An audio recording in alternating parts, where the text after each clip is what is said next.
That was Bernie Sanders on Colbert last night. Interesting. Let's bring in Tezlyn Figaro, 2016 Bernie Sanders campaign.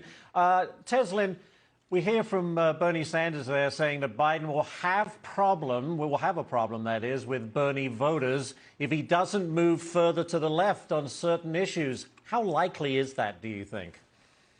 Oh, it's very likely. Senator Sanders obviously was being nice, I guess, because Joe Biden is his friend. But let me go ahead and give it to you. Straight shot with no chaser. He's going to have a hell of a time moving forward with getting Senator Sanders supporters. I don't care what Senator Sanders said. The bottom line is I have warned folks repeatedly over and over and over that Bernie Sanders supporters are dead serious about that platform. It is platform or else.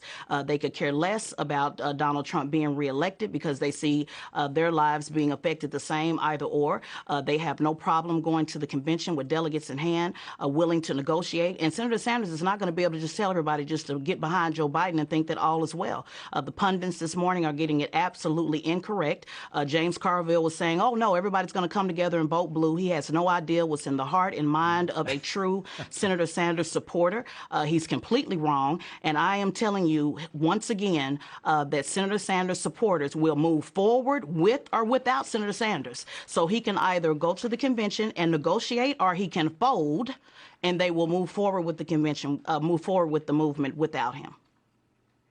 It's interesting because the Democrats, Tezlyn, have a history of nominating moderates who, well, don't win. I was trying to make a list here. John Kerry, Al Gore, Hillary Clinton. There's not exactly a great track record with those moderate Democrats. Of course it's not. And I always tell people, you know, I lean center left. I am not a socialist by any stretch of the imagination. I joined Senator Sanders in 2016 because I was anti-establishment. But we could have an entire show on why Democrats keep losing. There are also sectors that still have not had their issues spoken to, particularly black voters. I understand that black voters did vote overwhelmingly for Vice President Joe Biden, but there is still a sector out there of folks who are saying, no, those lists of demands have also not been met, and they will be sitting at home. So I know everybody wants to all get along and have a good kumbaya moment, but Barney, we have a lot to talk about on this subject as soon as we get through this COVID stuff, because it's going to get really real in August, and there's a lot of folks who are disenfranchised and will be further disenfranchised as we continue to move forward through this election.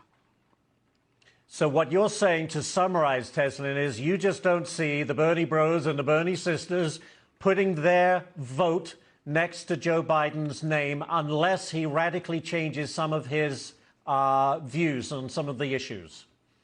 Right. And I'm not saying likely. I'm saying what I know, not what I heard.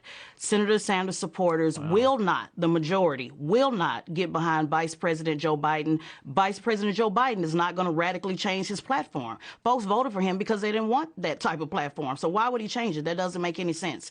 This party is now officially even more divided, and Joe Biden's going to have to figure out how to get other voters, but they won't be Senator Sanders supporters. That's just bottom line. There's no point in playing games with it and pretending that all of a sudden Joe Biden is going to become some left-wing Democrat. He's not. Those are not the voters that voted for him.